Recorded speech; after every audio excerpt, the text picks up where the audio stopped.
Shalom Uvracha, bienvenue à tous. Achila ou shtia, manger et boire. Le Péléoët, ici, il nous parle concernant les repas. Alors, il nous dit il existe 3 types de repas. Il y a les repas qui sont mitzvah, c'est une seudat mitzvah, comme par exemple les 3 repas de Shabbat, le repas d'une Brit Mila, Mishté, le festin le jour de Purim. Tout ça, c'est des repas de mitzvah. Le niveau d'en dessous, c'est seudat Héter, c'est permis, en semaine, quelqu'un il a faim, il veut manger, tout ça, c'est permis. Et niveau en dessous qui est interdit, ça c'est assour, c'est tous les repas dans lesquels il y a des aliments qui sont interdits. Alors chacun, il a la possibilité de rendre ses repas, tous ses repas, il peut les faire monter au premier niveau qui est au niveau de Seudat Mitzvah. Alors il nous dit ici le Péléoët comment? Déjà premièrement, en pensant au moment du repas, que maintenant je me nourris pour avoir des forces, pour le service d'Hachem. Et le Zohar Akadosh, il nous ramène ici le Zohar Akadosh qui insiste sur l'importance de prier à Kadosh Baruch Hu avant le repas, même une prière dans sa tête, de prier à Hachem qu'on ait de quoi manger, qu'aujourd'hui il ait de quoi se nourrir, même si la nourriture elle est déjà présente, c'est pas évident qu'il puisse la manger, peut-être qu'il va avoir mal au ventre, peut-être que la nourriture elle est abîmée, peut-être qu'il aura pas le temps, donc il faut prier à Hachem que ça puisse se passer bien aussi, même si une toute petite fila dans sa tête, Yehiratzon Hachem, que je puisse manger aujourd'hui, que j'ai de quoi me nourrir aujourd'hui, ça aussi c'est une tfila, et comme ça il a réalisé ce que le Zohar il nous demande. Alors, Hiram est là-dessus, il dit « Ashrei Yelud Isha » heureux, il est l'enfant, l'homme qui est né d'une femme, un homme qui est sur ce monde, dans ce monde-ci, qui comme ça, avec son manger, il construit un palais en haut. C'est-à-dire, chaque action, ça crée un olam haba, ça crée quelque chose de spirituel, de merveilleux. Dommage qu'on puisse pas voir ça. Au moment où on mange, quelqu'un, il verrait ça, il ferait encore plus attention comment il mange. Et il nous dit le Péléoët, « Vecharada yilbash » il doit s'habiller de crainte au moment du repas, s'habiller de crainte, et faire la bracha avec crainte et avec respect d'Akadosh Baruch Hu que maintenant il a donné cet aliment, et faire attention à chacune des brachot qu'elle soit dite comme il faut, prendre le temps de la dire, en particulier le Birkat Hamazon. Il nous dit l'op mi pene shei aruka tir hatufa. C'est pas parce que le Birkat Hamazon il est long qu'il va être arraché.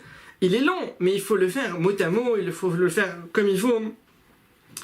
Il nous dit également faire attention de respecter toutes les choses que nos sages ils ont dit concernant le repas. Un exemple qu'ils nous donne, tremper le pain 3 fois dans le sel, alors c'est ramené par nos sages, et il y a une importance là-dessus. Pourquoi 3 fois? Pourquoi le pain? Pourquoi dans le sel? Il y a des sodotes là-dedans, il y a des grands secrets, il y a des choses très profondes dans ça, et chaque chose que nos sages ils nous ont dit au moment du repas, elle a son importance.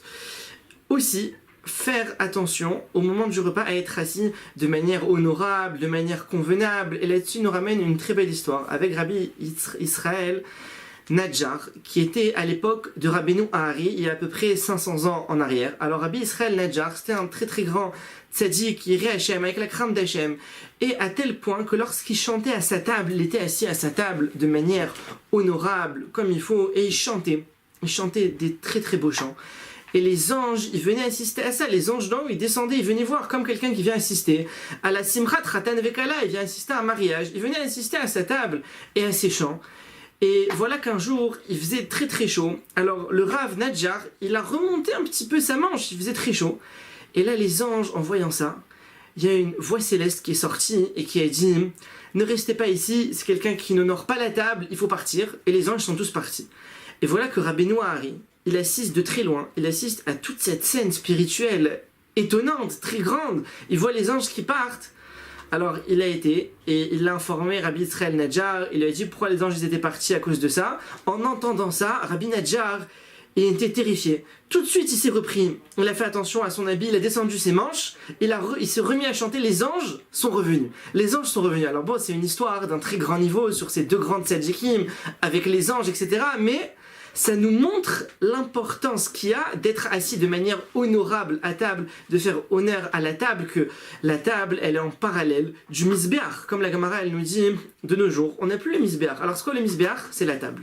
C'est au moment où il fait les brachot, il mange, il invite un pauvre à sa table, un invité. Tout ça, c'est l'équivalent du korban.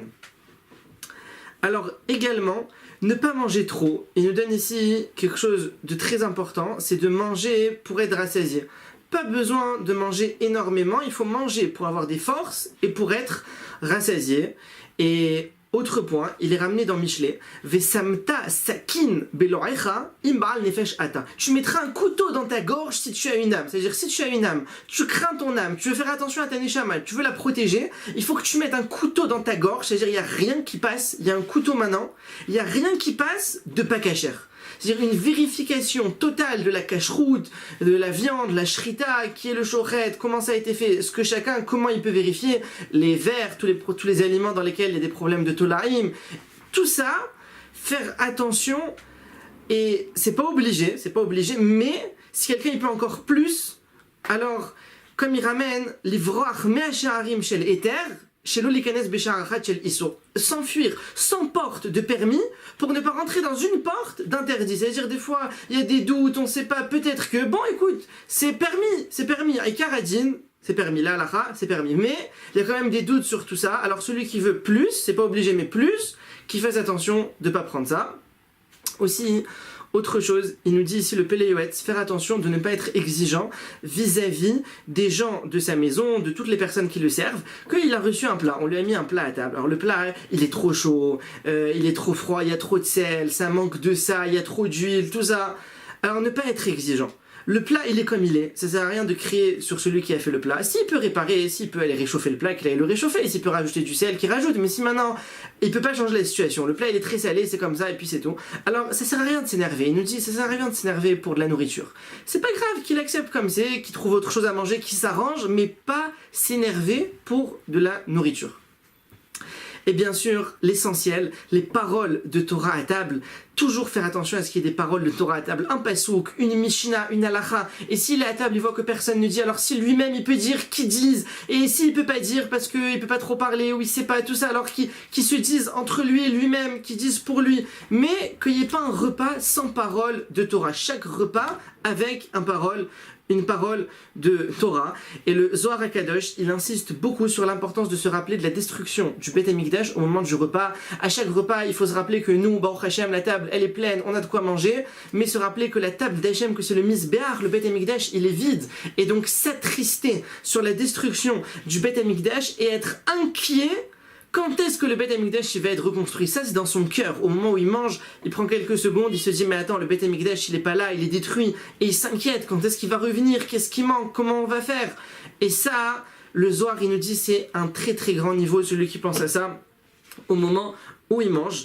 Et aussi, il y en a qui ont l'habitude, en fonction des repas, de dire une phrase de la Gemara qui est appropriée au repas. Par exemple, il nous ramène le Péléoët, c'est un exemple, la Gemara dans Shabbat, Daf Kuf Yutret, Amar Rabbi Yochanan Mishum Rabbi Yossé, Kol Ameraneg et Shabbat, Notnim Lo Nachala Bli Metzarim. Tout celui qui qui se régale du Shabbat, on lui donne un héritage sans limite. C'est une très belle phrase qui correspond au repas de Shabbat. Donc il nous dit c'est bien, au repas de Shabbat, dire une phrase comme ça, c'est quelque chose de très bien.